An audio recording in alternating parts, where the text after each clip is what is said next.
Good afternoon.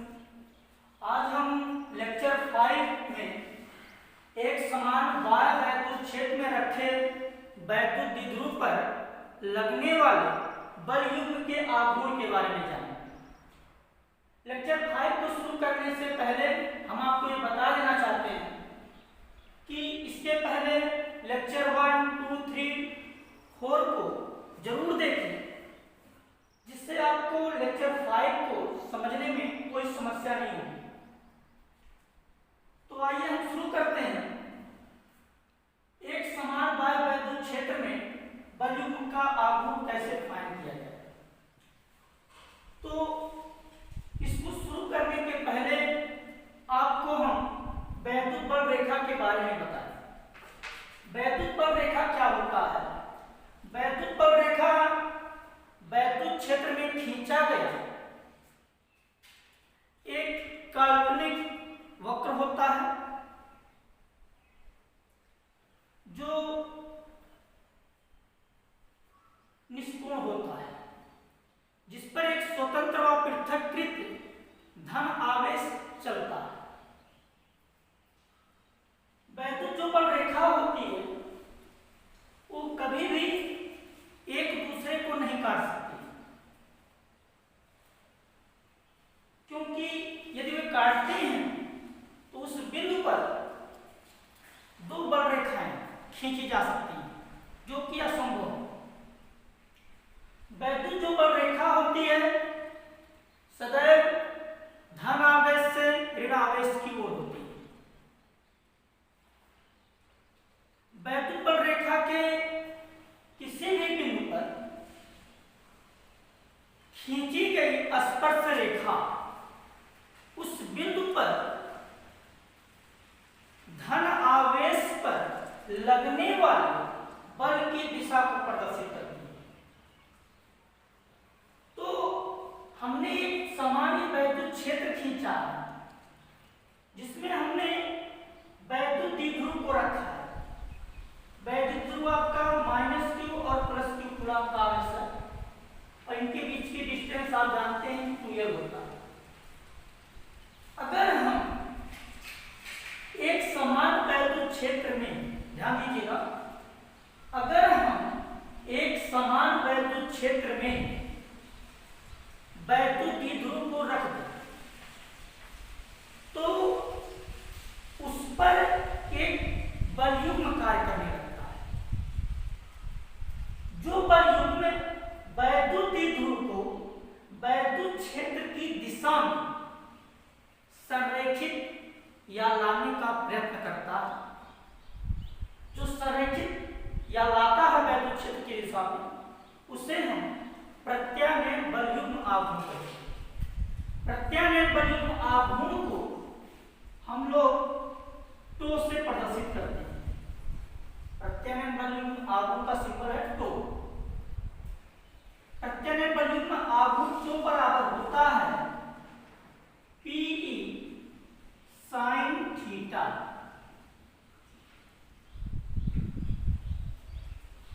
जहां आपका P वैद्युत द्विध्रुव आघूर्ण है, E आपका वैद्युत क्षेत्र की तीव्रता है, थीटा वैद्युत द्विध्रुवों के बीच का बनने वाला कोण है।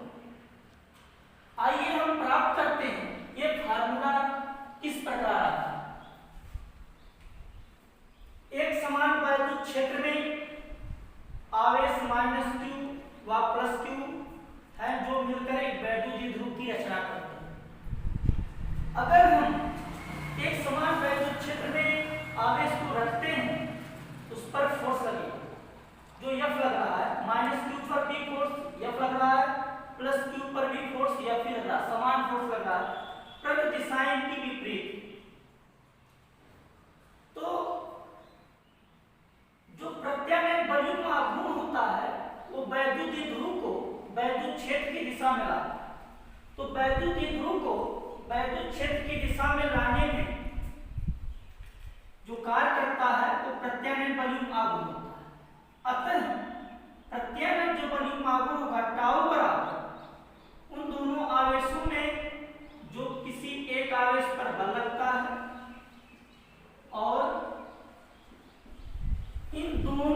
क्रिया रेखाओं के बीच की दूरी अर्थात टाउ बराबर एक बल गुणे दोनों क्रिया रेखाओं के बीच की दूरी।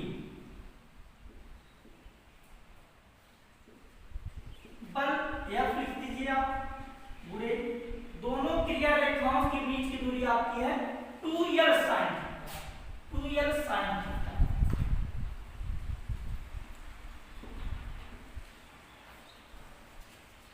एक समान वैद्युत में अगर रखा जाता तो F बराबर यहां आप लिख सकते हैं F की जगह F बराबर Q, क्योंकि इसके पहले बताया हम वैद्युत क्षेत्र की तीव्रता पढ़ाते वक्त वैद्युत क्षेत्र की तीव्रता E बराबर F अपान में Q ना, लेकिन यहाँ रखा गया आवेश Q, तो अगर वैद्युत क्षेत्र में आवेश रखते हैं कोई कण तो बल जो होता है F बराबर इस प्रकार QE हो जाएगा। F बराबर QE रखने पर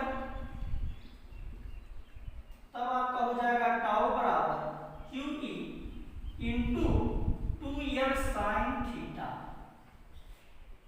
साफ करिए आप, गुणा कराएंगे, ये हो जाएगा 2QL into E sin theta. 2QL बराबर होता है वैद्युत ध्रुव आघूर्ण, तो टाउ बराबर 2QL की जगह आप P लिख दीजिए, ये हो जाएगा आपका टाउ बराबर PE sin थीटा। जो हमको प्रूव करना था कि प्रत्यानयन वॉल्यूम आघूर्ण टाउ बराबर PE sin थीटा किस प्रकार होता है, इस प्रकार इसको आप यहां से प्रूव कर सकते हैं। अधिकतम वॉल्यूम आघूर्ण के लिए जो थीटा की वैल्यू होती है वो 90 एंगल होता है, तो अधिकतम वॉल्यूम आघूर्ण के लिए थीटा बराबर 90 एंगल,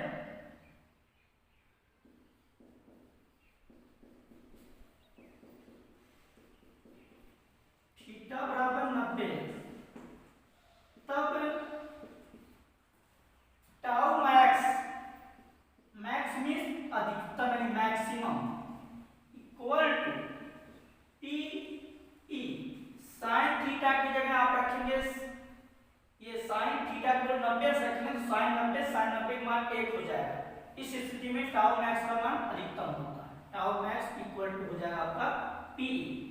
अगर आपसे पूछा जाए इसका सदिश रूप लिखिए, तो हम इसको सदिश रूप में इस प्रकार लिखेंगे, सदिश रूप, क्योंकि प्रत्यानयन वॉल्यूम आघूर्ण भी आपका एक सदिश राशि है। सदिश रूप vector tau equal to vector E cross vector E, ये क्रॉस प्रोडक्ट होता है ना कि डॉट प्रोडक्ट होता है, ध्यान देने की बात है। अब हम इसकी कुछ विशेष स्थितियां बताएंगे, इसकी विशेष स्थितियां क्या होती हैं।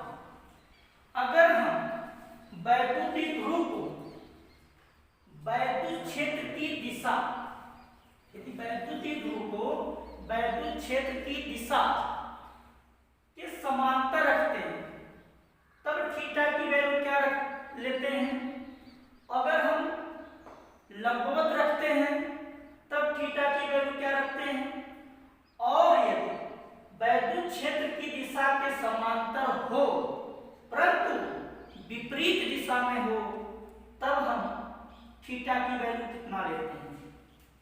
विशेष स्थितियां में हम जानेंगे। पहली पॉइंट, यदि वैद्युत ध्रुव को वैद्युत क्षेत्र की दिशा के समांतर रखा जाए, क्षेत्र की दिशा के समांतर रखा जाएगा तो थीटा की वैल्यू 0 लेंगे। अगर लंबवत रखा जाएगा तब थीटा की वैल्यू 90 एंगल लेंगे आप, और यदि क्षेत्र की दिशा के समांतर हो परंतु विपरीत दिशा में हो तब हम थीटा की वैल्यू 180 अंश लेते हैं। अगर हमसे इस पर आधारित प्रश्नों को हल करने के लिए कहा जाए तो हम आपको इस प्रकार प्रश्नों को किस प्रकार हल कराते हैं। आइए देखिए किस प्रकार हम प्रश्न को हल करते हैं। इसके लिए हम आपको यहाँ दो प्रश्न दे रहे हैं, एक प्रश्न हल करेंगे और एक प्रश्न आप होमवर्क में करेंगे। क्वेश्चन नंबर फर्स्ट,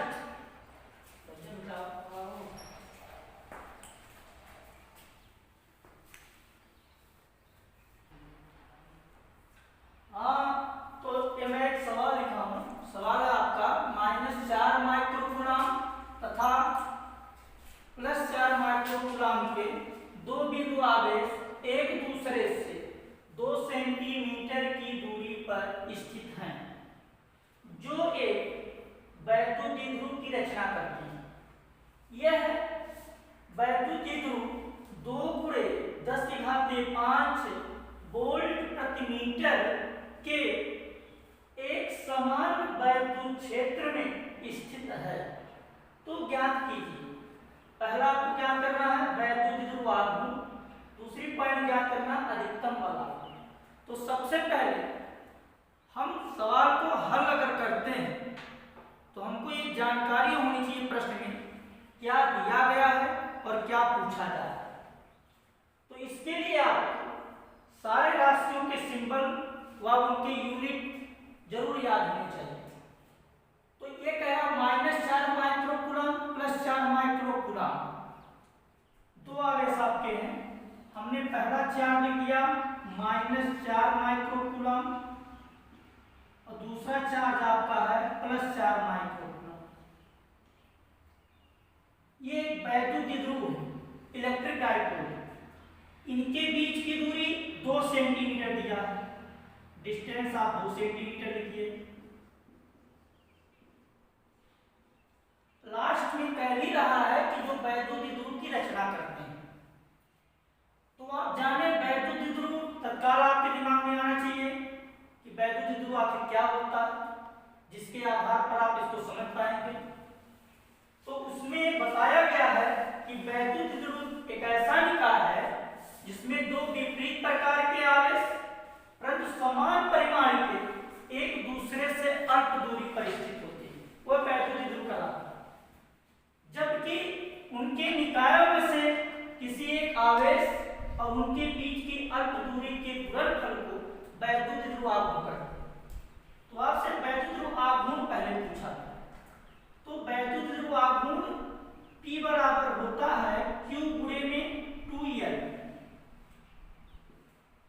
तो परिभाषा के अनुसार किसी एक आवेश का परिमाण Q का मान दिया 4 माइक्रोकूलम, तो आवेश का मात्रक कूलम होता, माइक्रोकूलम दिया है, माइक्रो को कूलम हटाना है, बदलना है, तो 10⁻⁻6 से गुणा करेंगे, अर्थात 4 माइक्रोकूलम बराबर 4 × 10⁻⁻6 कूलम। 2L, इनके बीच की जो दूरी होती है वो 2L होती है। 2L की जगह दिया है 2 सेंटीमीटर, आप लिखिए 2 सेंटीमीटर।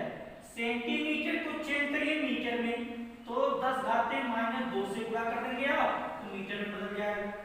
हल करिए, अंकों का गुणा अंकों से, घातों का गुणा घातों से। 4 × 8, 10⁻⁻6 और 10⁻⁻, जुड़ जाएगा 10⁻⁻8। मात्रक आप इसका लिखिए, वैद्युत द्विध्रुव आघूर्ण का मात्रक आपका होता है कूलम मीटर। ये पहला पार्ट आपका हो। दूसरा पार्ट कर रहा है अधिकतम बल आघूर्ण। अधिकतम बल आघूर्ण यानी कि टाउ मैक्स का मान पूछा जा रहा है। Tau max equal to question, हमने आप अभी पिछला बताया है कि टाउ मैक्स बराबर आपका होता है TE। तो टाउ मैक्स बराबर P की वैल्यू आपने फाइंड किया, तो लिखिए आप P की जगह 8 × 10⁻⁻8 इंटू T यानी E का मान हमको निकालना है। E की वैल्यू देखिए यहाँ दिया है, E का मान दिया 2 × 10⁵5 वोल्ट प्रति। हमने वैद्युत क्षेत्र की तीव्रता पढ़ाते हुए बताया था कि वैद्युत क्षेत्र की तीव्रता का मात्रक न्यूटन प्रति कूलम भी होता है और वोल्ट प्रति मीटर भी होता है। तो ये दिया है E का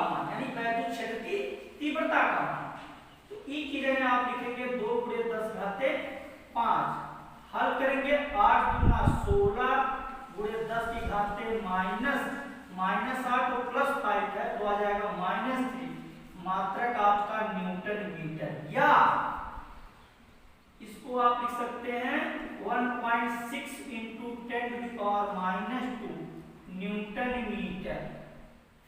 अगला क्वेश्चन नंबर 2 जो आपको होमवर्क में करना है, सवाल है 18 न्यूटन प्रति कूलाम के वैद्युत क्षेत्र से 30 अंश के कोण पर 4 कूलाम मीटर आघूर्ण का एक वैद्युत द्विध्रुव रखा, तो वैद्युत द्विध्रुव पर लगने वाले बल युग्म के गणना कीजिए। अब प्रश्न में दिया क्या है, मैं आपको हिंट कर दे रहा हूं, जिसका मैंने उत्तर भी आपको बता दिया है। इसका उत्तर आएगा 36 न्यूटन मीटर। देखिए दिया 18 न्यूटन प्रति कूलाम। न्यूटन प्रति कूलाम वैद्युत क्षेत्र की तीव्रता का मात्रक, अर्थात वैद्युत क्षेत्र की तीव्रता E का मान दिया आपको 18 न्यूटन प्रति कूलाम। 30 अंश कोण है थीटा बराबर 30 अंश, फिर 4 कूलाम मीटर। कूलाम मीटर वैद्युत द्विध्रुव आघूर्ण का मात्रक होता है जो E से प्रदर्शित होता है। P बराबर आपका दिया 4 कूलाम मीटर। वैद्युत द्विध्रुव पर लगने वाले बल युग्म की गणना करना था, टाउ की गणना करना है। फार्मूला आपके पास है टाउ बराबर PE sin थीटा। इस सूत्र में सारी वैल्यू आप रखेंगे और थीटा की में 30 अंश रखेंगे। sin 30 अंश का मान 1/2 होता है। आप हल करेंगे तो 36 न्यूटन मीटर आएगा। तो हम आशा करते हैं कि आप इसको अच्छे से समझेंगे। अगर इसमें कहीं से आपको कोई समस्या होती है तो आप कमेंट बॉक्स में मैसेज डालकर हमसे जरूर पूछ सकते हैं। धन्यवाद।